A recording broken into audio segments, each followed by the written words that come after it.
জামাতকে কেউ যদি জামাত হিসেবে ভোট দেন আমার কোনো আপত্তি নেই। কথাটা বুঝাতে পারি না? জামাতকে যদি কেউ জামাত হিসাবে ভোট দেন আমার কোনো আপত্তি নেই, কিন্তু জামাতকে যদি ইসলাম হিসাবে ভোট দেন আমার চরম আপত্তি আছে, আমার মারাত্মক আপত্তি আছে। তাহলে কেন? প্রশ্নটা কেন? এদেশে সবাই ভোট নেওয়ার অধিকার রাখে, কিন্তু ইসলামের নামে যারা ইসলামী শরিয়া কায়েম করতে চায় না, যাদের ইস্তেহারের ইসলাম নাই, তারা ইসলামের নামে ভোট কালেকশন করতে পারে না। বলতে পারেন হুজুর তারা তো এটা কৌশল করছে। তাহলে আমি বলবো সৃষ্টির থেকে, জামাতের সৃষ্টির থেকে তাদের স্লোগান ছিল আল্লাহর আইন চাই, সব লোকের শাসন চাই। সেটাকে ভুল ছিল? যদি সেইটা ভুল হয় তাহলে এইটা কি? আর এইটা যদি ভুল হয় সেইটা কি? কথাটা বুঝেন নেই? আল্লাহর আইন চাই, সৎ লোকের, এই স্লোগান তাদের প্রথম থেকে ছিল। যদি সঠিক থাকে তাহলে এখন তারা যে পলিসি অ্যাডাপ্ট করছে সম্পূর্ণ ভুল। আর এখন যদি ভুল হয় তা ওইটা সঠিক। কোনটা সঠিক কোনটা বেঠিক আপনারাই বলেন। আর একটা কথা মনে রাখবেন, কেউ ওরা ধোঁকা দেয় এইভাবে যে জামাত আস্তে আস্তে করবে, এটা সম্পূর্ণ শুভঙ্করের ফাঁকি। যদি ইস্তেহারের মধ্যে শরিয়া বা ইসলামের কোনো শব্দ না থাকে, এই ইসলামের খাতায় তারা মিলতে পারবে না। তাহলে কেন মিলতে পারবে না? যদি ইসলামের কথা সংসদে বলে, ইসলাম হুকুমত কায়েম করতে চায়, এদেশের হাজারো পাবলিক নাস্তিকটা বলবে এই মিয়া আমি তোমাকে ভোট দিছি তুমি ইসলাম কায়েম করার জন্য, তুমি ইসলাম কোথা থেকে আনলা? আমি তো তোমাকে ইসলাম কায়েম করার জন্য ভোট দেই নাই, তুমি ইসলাম কোথা থেকে নিয়ে আসো? ভাগো এখান থেকে, ভাগো এখান থেকে।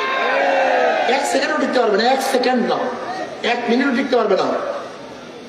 ইস্তেহারের মধ্যে তাদের ইসলাম নাই, তাদের বক্তব্যের মধ্যে ইসলাম নাই। আমি মনে করি কেউ যদি জামাতকে জামাত হিসেবে ভোট দেন আমার আপত্তি নাই, কিন্তু জামাতকে ইসলাম হিসেবে ভোট দেন এর চেয়ে বড় ধোঁকাবাজিও আর কিছু হতে পারে না, কিছু নাই। সবচেয়ে বড় ধোঁকাবাজি। ডক্টর শফিকের 3 বারের ফেলটুস, জামানত বাজেয়াপ্ত হয়েছে তার। কোথা থেকে এত আস্ফালন তাদের? বিদেশি প্রভু। জামাত তো 100 আসন নিলে তাদের প্রার্থী দেওয়ার যোগ্যতা রাখে না। কোন সাহসী এই বোকার দল, অথর্বের দল আশা করে যে 150টা আসন পেয়ে তারা সংখ্যাগরিষ্ঠ পেয়ে সরকার গঠন করবে? ভিডিওটা মন দিয়ে দেখুন এবং আপনার মূল্যবান মতামত দিন। বাংলাদেশের সবচেয়ে উত্তম হিন্দু হলো জামাত ইসলাম। আবার যখন বৌদ্ধদের অনুষ্ঠান হয় সবচেয়ে বৌদ্ধের খাঁটি অনুসারী হলো জামাত ইসলাম। আবার যখন খ্রিস্টানরা জামাতের সাথে দেখা যায় একেবারে পাক্কা খ্রিস্টান হলো জামাত ইসলাম। আবার যখন মসজিদে যায় একেবারে হাসান মসজিদ। তার মানে রহমান ভি খুশ হো শয়তান ভি নারাজ না হো, মানে আল্লাহরও খুশি রাখতে চায়, শয়তানকেও নারাজ করতে চায় না। এই যে দ্বিচারিতা, দ্বিপাক্ষিক মেজাজ এবং স্ববিরোধী চেতনা, এটা তাদেরকে দিন দিন ডুবিয়ে ফেলবে। একটু আগে আমাদের আরেকটা কথা আসছিল যে মুসলিমকে চুরি করতে পারে, খুব সুন্দর কথা উনি বলেছেন। এক ধরনের মুসলিম পারে ভাই, সেটা হলো যে ব্যালট চুরি করে, ব্যালট প্রেসে গিয়ে পেলে চুরি করে যে জান্নাতে যাওয়া যায় এ এক আজব ইসলাম। গালি দিয়ে যে জান্নাতে যাওয়া যায় এ এক আজব ইসলাম। তারপর আপনার সুন্দরী নায়িকার অবয়ের দিকে বিসমিল্লাহ বলে তাকিয়ে যে জান্নাতে যাওয়া যায় এ এক আরো আজব ইসলাম। এই ধরনের ইসলামে চুরি করে মুসলিম চুরি করতে পারে, ওই ইসলামের অবস্থা আর কি। হরে কৃষ্ণ হরি বল দাঁড়িপাল্লা টাইনে তোর স্লোগান এখনই। তাহলে সাম্প্রদায়িকতা গেল, মাথা খারাপ তো সবার ওই জন্যই হয়ে গেছে। এইভাবে এসে ইনবক্সে কথা বলে যে আমি জানি গালি দিলে গুনাহ হয়, কিন্তু তবু আমি গালি দিলাম আপনি এটা। তারা বলে যে পর্নস্টার মিয়া খলিফাও হিজাব পরে, আপনিও হিজাব পরেন। তাদের কাছে একমাত্র জামায়াতের নারীরা, ছাত্রী সংস্থার নারীরাই সেফ, তারাই পর্দানশীল। অন্য দলের নারীরা তাদের কাছে কোনো ধরনের সেফ না। আমি একটা কথা বলি, জামাত কোন সুস্থ রাজনৈতিক দল না, বুঝছেন? তারা নিজেদের স্বার্থে নিজেদের এই মতবাদ, মওদুদি মতবাদ কায়েমের জন্য তারা যে কোনো পথ অবলম্বন করতে পারে, কাজে জামাতের কথা বলবেন না। প্রত্যেকটা নাগরিকের অধিকার আছে তার মত প্রকাশের জন্য। তারা যদি মত প্রকাশের অধিকার না থাকে তাহলে কিসের গণতন্ত্র? এই যেই জামাতের ব্যাপারে ওলামায়ে দেওবন্দের বড় বড় আকাবির সবগুলো মুত্তাফিক যে এই জামাত অবৈধ, মানে ইসলামিক আলোতে।